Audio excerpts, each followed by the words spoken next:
I'll tell you the story though, how I got that intro that's on this episode, which you guys just saw. I couldn't remember that it was Michael Fassbender in the video when I was trying to find it. So like I didn't just want to use the video of Johnny Walker doing the worm in the octagon. And I remembered that I had seen this video like on Instagram and I was trying so hard to find it. I search on YouTube, I'm like, worm movie, like, because I thought it was from a movie maybe, and then I'm getting like documentaries about earthworms, and I was like, well, that's not what I'm looking for. Dude, I had to keep going deeper, like worm film movie. Like I'm just like searching the dumbest things, and eventually, what did I end up searching in the end that I found? It was like worm actor or It's something, or like worm that. dance actor. That's what it was. And then the first thing that pops up was from that, and it was Michael Fassbender doing the worm on Graham Norton. I was like, there it is, found it. Talk about like a hidden reference that I Yeah, didn't know was in my brain. lost media. Dude, There's for a real. bunch of yeah. I'm sure you have a lot of lost media from like when you were younger that you Because can't like remember. And we've talked about this before, like off camera, obviously, but like I just I have such a wealth of just dumb movie, TV show, like all these dumb that's cultural why it works references. for our intros. It does, but then like that one, I had to go deep for that one. Like that wasn't just like a Sopranos clip. Like Yeah. that one was more difficult to find than the average intro that I do.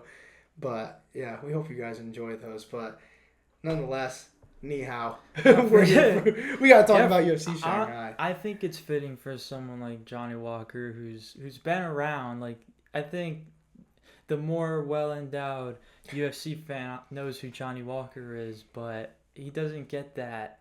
Well, this past weekend he kind of did because he got the main event of the card, but Johnny Walker's been always flying under the radar his whole career, it seems like, despite fighting some really talented uh, light heavyweights in his time. So, yeah.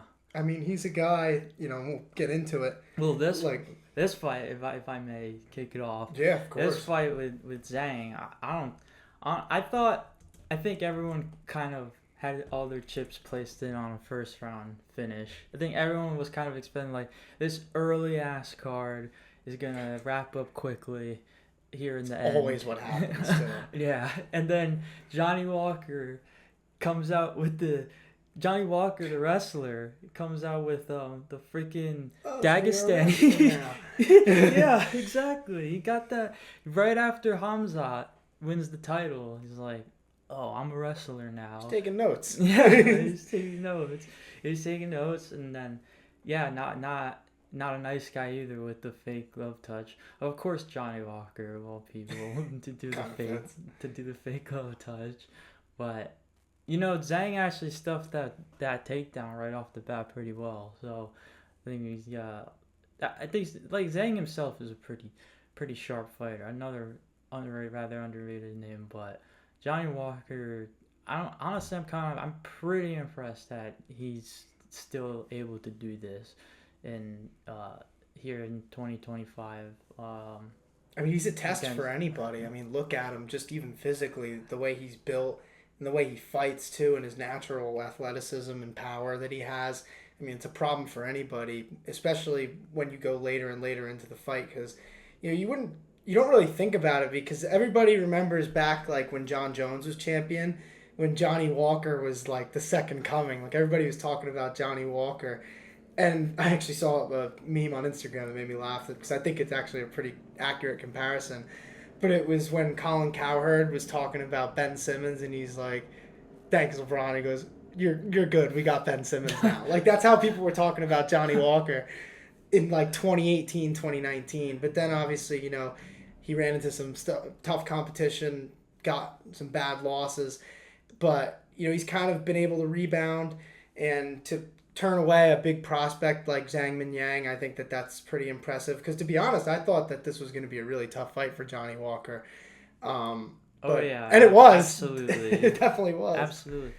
That's what I mean. I don't know what it is, but I think we're kind of seeing more and more of these veterans, these true veterans of the sport and UFC in general, kind of not.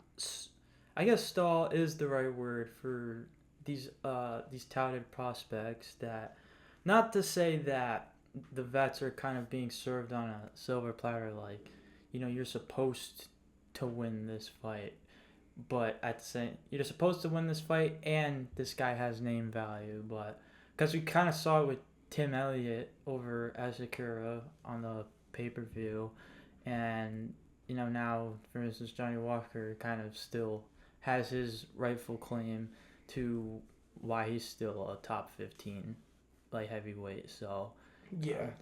I mean, I just think that, I guess from a business perspective, I kind of get it. Like when you take the names this week out of it, you have a prospect versus an exciting veteran. There's really there's no bad outcome besides like a draw or a no contest, because either the prospect gets the win over a really respected veteran and moves up the ladder even faster, or the veteran gets the win and then you have your star name back on the winning track. And that's exactly where Johnny Walker's at right now too, because Johnny Walker, like, he hasn't fought in a while too, and it's not like he's been winning fights lately. I think he's been pretty average in his last few fights. Like, yeah, he's lost his last two, both by knockout. One, granted, was to the champion, Magomed Ankalaev, and then the last one was in June of 2024 versus Volkan Ozdemir. So, he was on a little bit of a skid, but before that, I mean, well, he had that no contest too with Ankalaev, but before that, he was on a 3-fight win streak. Before that, it was a losing 2 fights. Like, he's a very streaky fighter. So, but the thing is, through all this, he's starting to gain that experience, and now he's starting to pass those tests that he was initially failing in the first place when fans thought he was the second coming back in like 2018, 2019. Move over John Jones. We have Johnny Walker now. But in all seriousness, it's good to see him get a good win like this, because, I mean, this fight was a tough one for him. So, you know what? I guess it's really only in this decade Johnny Walker's kind of flown under the radar, because I'm that point in time I was a newer fan and kind of not really all that up to speed with every single division. Like, so Izzy and Gastelum introduced me to the sport, and so I was kind of, and then Anderson Silva is like generally my favorite of all time, and then they Adesanya and Silva end up fighting each other not long after, so I was kind of just in like that middleweight kind of lane. And at that time, 205, it was like John Jones fighting the next guy. Like, it was never a big fight either at light heavyweight at that point. And the thing with Johnny Walker, it was just like, at that point, he was such an exciting talent, and he had some crazy highlights. And I think the UFC just kind of fast-tracked him a little bit. I remember the first big loss was against Corey Anderson, and at that point, Corey Anderson was really high ranked. So that was like a big fight at the time for Johnny Walker, and I think that was at UFC 244 when Masvidal fought Diaz. So, Johnny Walker loses that one, and then I think he lost to Krylov, and he kind of just got out-grappled, taken down, couldn't get back up. And then he won a few fights, but then he lost a couple again, and I think those ones were against, it was against Thiago Santos and Jamal Hill, who obviously ended up becoming champion. So it's like, the guys he's lost to are all really good fighters. Even lately, so you got Jamal Hill, Ankalaev. That's two former champions right there. And even his last fight, like Ozdemir, this is a guy who's challenged for the title. He's a top contender, I think. To this day, I think a lot of people still value him at a high level. It really is crazy how much, John Jones's just kind of inactivity and then eventually moving up to heavyweight just like opened the possibilities for that division. That was my point from the start. I remember everybody said at that point when John Jones left the division that, now the division has no star. But I'm like, no, now the division has endless possibilities, and that's why we had so many champions in that short amount of time. And Johnny Walker, I still think there's potential there, but I think it's unproven right now, because obviously he turns back this prospect, which is really impressive, but this was kind of the big test for Zhang Mingyang. And for Johnny Walker to have some adversity and get through this, it's a good thing, but I'm still not sold yet. And I want to see him up against the top contender just because I think he's earned the right to not have to deal with any more of these tests. Just because, like, he's already fought the top guys. We know that he can turn back a prospect. So it's like, why don't we give him another shot at a top-level contender? That's kind of how I view it. I would like to see a little more from him, but this is as good as he's looked in a really long time, in my opinion, because, you know, after that first round, I don't know about you, but I didn't think that this fight was going to end too well. I was surprised you even had to score the fight, to be honest. I thought it was done deal. Somebody's getting finished in the first round. Yeah, and Johnny lasted through it, and then round 2, it was just the complete opposite. I mean, Johnny Walker had that leg kick, and that was pretty much what ended the fight.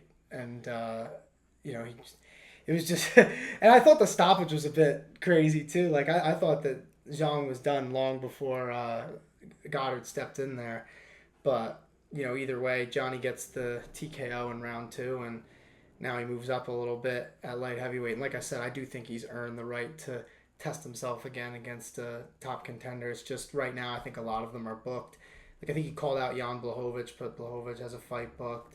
I know, obviously, Ulberg has a fight booked. Pereira's obviously fighting for the title. So it's just, the division's kind of at a spot right now where a lot of the people above Johnny Walker are booked, so, you know, we'll see how it shakes out over the next few months, but a good spot Johnny Walker put himself in with this main event in Shanghai. What's up, guys? Sorry to interrupt the podcast real quick, but we have a message for you guys. If you enjoy her Hamburg's content, you want to see more, consider subscribing to the channel, leaving a like on the videos, all sorts of fight content as much as possible, podcasts, interviews, vlogs. We have it all over here, so thank you, appreciate it. We appreciate you, and like he said, please subscribe. And now, back to the show. But another guy who put himself in a nice spot is Aljamain Sterling against Brian Ortega, who's always a tough test, no matter what. But, you know, I think you have to start with fight week with this one. I thought it was weird because Brian Ortega said in the past that he was planning on moving up to 155. I don't know if the challenge of a former champion, Aljamain Sterling, enticed him to stay at featherweight, but ultimately not too good of a decision. You know, he looked horrible at the weigh-ins.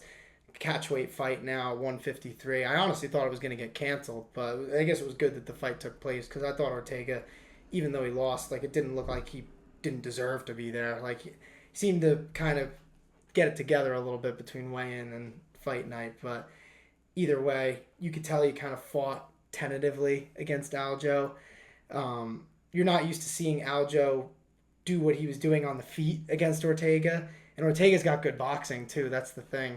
But Aljo looked way faster than him. He was landing the jab at will, a lot of leg kicks. And when the fight did go to the ground, he was doing great there, too. It's just Ortega had nothing for him, really, in this fight in the end. I think once Aljo understood that this fight was entirely his to lose, so more so in the third round when he hit the elbow as well, but it was entirely his to lose, that Ortega had no shot of winning unless he got some lucky knockdown. That's when the volume started to pick up with all the strikes. Because I think both of these guys were tentative. I mean, obviously Brian Ortega looked like a total shell of himself. Fortunately, like, that was this total sad part of this fight. Just the weight cut, obviously. I mean, it was rough. I think Aljo was rather tentative too. I think we were expecting to see plenty of grappling, at least early on, and we didn't. So Aljo just kind of was landing those leg kicks at will. Well, because Aljo really didn't need to bring it to the ground because he was landing so easily. That's the thing. He didn't have to give a whole lot of output. Like I said, the longer the fight went on, the more it was going to be his fight to lose. So as long as he really kept it standing, then no chance Brian Ortega beats him. But for Brian, like, you kind of, when I got around to watching this fight, it was legit. You're casual. I'm a this casual guy. for not. I didn't even not watching my casual ass, not watching it live, as they say. I woke up early. I watched it. I'm no casual. No, dude, literally, I swear, when I texted you, it was probably like 20 minutes after I woke up. I woke up right in time for the Sergey Pavlovich fight. And I did watch that, and I rewatched it too because I felt bad. I was looking forward to that fight actually, and by the way, because we're not going to get into it too much, but Waldo Cortez Acosta, his chin is otherworldly. But when I was kind of starting to wake up more when Aljo versus Brian Ortega started, and when the tail of the tape popped up, I'm like, let me shame Tiz the Casual real quick. Like, this guy only been an MMA fan since 2019, 2020, pandemic fan over here. Yeah. Can't be trusted to get up for UFC Shanghai. If I ever have to get to work at 6 a.m., I'm calling out. There's a UFC card overseas that I have to wake up for. Yeah, exactly. Yeah, you get it. This time you just set like 8 alarms and you get up. So yeah, my casual ass watched the fight after the fact, and even then I was still yelling at the screen like, do something, Brian. Please do something to get yourself back into this fight. He had nothing left to give. You know what? It was kind of have you seen, you know what this kind of reminded me of? Did you see that clip of Conor McGregor doing that stupid fucking Tai Chi walk in Italy when he was training over there? That's like the horrible like thought I was getting in my head. It's like, dude, there's no output here, and then you get the 50-45, and it's just like, damn, that's knew, yeah. It's just like a stain on his otherwise great featherweight career. Because now, I mean, you gotta go off. At this point. Kind of proves there's nothing. The UFC's gonna have an extremely hard time booking anything for him at 145 after this fiasco. So, after the fight almost got called off entirely. So, and there's fights there, I don't, and he's a big dude for 145. He always has been. So yeah. I could see a lightweight run going well for Brian Ortega. I think it would honestly be really good for him to move up. And it sucks because that's kind of like the story that comes out of this fight. For as much versatility between the grappling and striking as there is at 145, there might just be that much more at 155. So I mean, he's in a tough area. That whole basically 135 to 170 is just all killers, and yeah, I mean, it's tough no matter what. But it is time. I mean, you can't. The way in that had to go so badly for them to call it 153. I mean, because you have to probably be either around that or even a little bit heavier, and that's weigh-in day we're talking about. So that's already 7 pounds off of 146. So yeah, and we're already well informed of how much these fighters have to go through and sacrifice to make the weight on when the time comes. So I mean, yes, it sucks whenever somebody misses, and then obviously they have to pay the consequences for it, and then their opponent doesn't get a fair fight, and then we as fans don't get the entirely fair fight we were expecting to watch. But for them to we don't want to see them have to kill themselves to make the weight, and then they still don't make the weight anyways. So well, honestly, the more I think about it, I kind of have like an opinion here. I almost think the fact that Aljamain Sterling doing what he did to Brian Ortega, I think that Ortega missing weight in this fight being at 153 almost makes it more impressive for Aljo to do it, because we got to remember too, Aljo's coming up from 135 and he still did that to an overweight Brian Ortega. And we know Aljo's a big dude and always was at 135, but that was super impressive. That was a masterclass in all aspects of mixed martial arts. So I was really impressed by him, because it stinks, because now the story is kind of, was Brian Ortega really at his full potential in that fight? But it's like, well, that's not Aljo's fault. Yeah.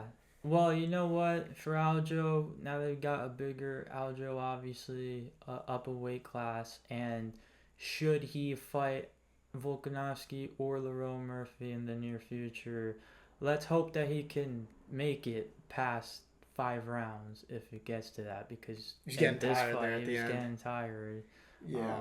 So, yeah, that's really the only thing, because other than that, Aljamain Sterling still has the entire skill set he had as the bantamweight champion. He's bringing it over to featherweight, and the matchup possibilities are absolutely great to think about. So, well, I don't even blame him for calling out Volk. I don't think it's likely that he'll get that fight right now. I still think he'll need to win probably one more, but I don't blame him for doing it because at the same time he's still a former champion. He is more of a draw than people give him credit for, and I don't think it's absurd for him to want that opportunity. I think he's earned the right to do something like that. So yeah, and you know, try me some of that Funk Harbor liquor. yeah, I kind of want to try that too. I like a good rum, so you gotta find it. I've never seen that really in the liquor stores around here, but Yeah, I've never looked too hard for it. But yeah, we got definitely got to look that up and yeah. find Shout some. out to Aljamain. Yeah, Shout out to legend. that gym. All of them. It's great Yeah, to see them our still on first top. So our first real like big thing where we went to go cover an yeah, event back when he was champ at bantamweight. yeah, So, but yeah, man, good win for Aljamain. Brian Ortega, same thing for him. He just needs to move up. I think that's the clear vision for him. But Aljamain Sterling, it seems like he's probably one win away from a title shot, and I'm intrigued to see who they'll match him up against. But next week, there's no card. We'll see if we're gonna get a video up. We've been working on this guest for a while. We think the real diehards of the channel will be excited if this works out. A lot of scheduling conflicts this past month that have prevented it, but we're hoping that we'll have a good interview for you guys for next week's pod. Until then, though, obviously still check out the website. Just put out the MMA rankings for the week of August 25th. So if you guys want to go check that out, go check out our blog section. The link to the website's in the description anyway. So until next week, or maybe the week after, I guess we'll see. It's been real. Subscribe. We'll see y'all. Easy guess.